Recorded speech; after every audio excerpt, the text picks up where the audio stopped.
Now, to dispel Russia's dirty bomb claims, Ukraine is asking the International Atomic Energy Agency to inspect its nuclear plants. Inspectors are planning to visit in the coming days. The IAEA is the UN's nuclear watchdog. Right now, it's holding its nuclear energy ministerial meeting here in the U.S. for the first time. Russia was disinvited for invading Ukraine. Energy security is expected to be a major topic of discussion at this meeting, but how is that possible when a major nuclear power like Russia is at war? Joining us now is Seth Grae. He's the president and CEO of Lightbridge, a company that develops nuclear fuel technology. Mr. Grae is part of the U.S. delegation to the IAEA meeting, and he sits on a committee that advises the government on promoting nuclear trade. Mr. Grae, welcome. Good to have you with us. It's a pleasure to be with you. Thank you. Let me start with this IAEA meeting, because it's not squarely about nuclear weapons or non-proliferation. It's about nuclear energy in a broader sense, including just the energy that the world needs to run, which is what your business focuses on. How is this situation with Ukraine and Russia and all of this talk of nuclear weapons and dirty bombs and so on affecting that larger conversation about the role of nuclear energy in the world? Are you feeling it in your business, or is that kind of a separate issue? Yeah, absolutely. In the business and here at the conference that's starting, Russia was disinvited from the conference. They weren't issued visas. So this is an international ministerial meeting that does not include Russia, which had been scheduled to be here. That's an immediate effect. Many countries would not have participated if Russia did participate. The topics of the conference focus very much on energy security, how to bring power to America's allies, to countries around the world without relying on petrodictators, without relying on Russia. In Lightbridge's business of developing advanced nuclear fuels for reactors, we're in conversations with many countries. We're working very closely with our own government here in Washington, D.C., to help make sure that our fuel is being developed, is being pushed forward as part of the U.S. government push to make sure that we can provide reliable energy and help our allies not rely on dictators, and also just to have more exports from the U.S. Expand on that a little bit, because one of the themes, at least from both the committee you sit on with the federal government and IAEA, is energy independence, and the idea that if nations have other sources of energy besides fuel, they're less likely to have to deal with states like Russia to heat their homes. I know there's concern in terms of the future of nuclear energy, what we're going to do with the nuclear waste from plants that have already been in the pipeline.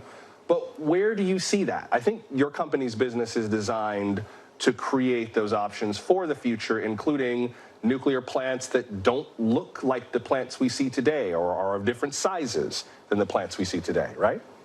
Right, exactly. So there's a big push, and it's reflected in the agenda at the conference here, toward what are called small modular reactors, smaller reactors using more advanced technologies like the fuel that Lightbridge is developing.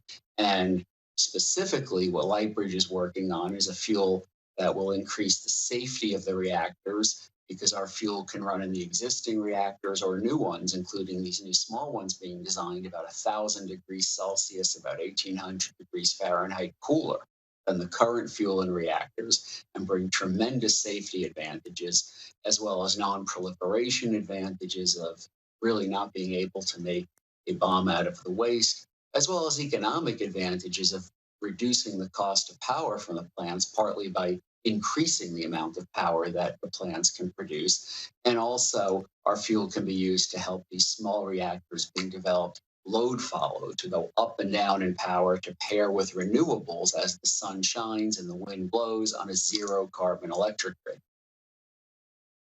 What do you make of these claims from Russia about using a nuclear weapon, dropping a dirty bomb, even the attack at the beginning of this war on the plant in Zaporizhia, which has the largest cluster of reactors in all of Europe? What do you make of some of these nuclear threats coming from Russia? Do you think that they're credible? Are they just bluster? How do you see it? Well, we have to take them very seriously. They've attacked their neighboring country, Ukraine. They're acting very irresponsibly.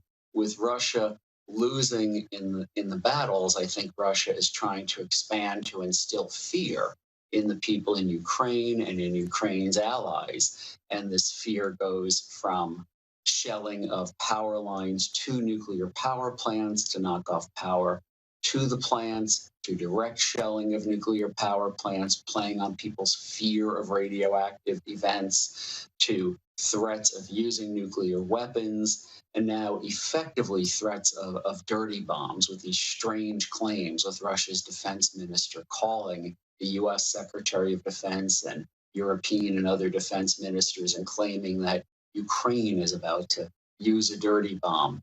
And it seems all based on trying to bring about fear. But some of this is already very much directly hurting people.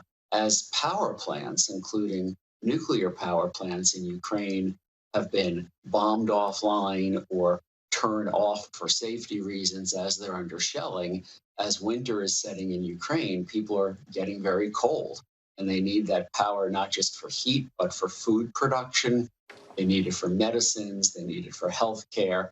So this is a very serious situation.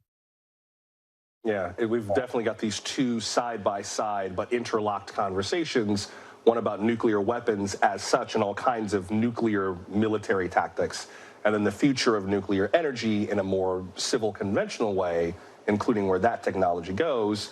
Be interesting to see how this week's conference deals with the intersection of both of those things. But for now, Seth Grae, President and CEO of Lightbridge Corporation, I appreciate you coming on tonight. Thank you very much. Thank you.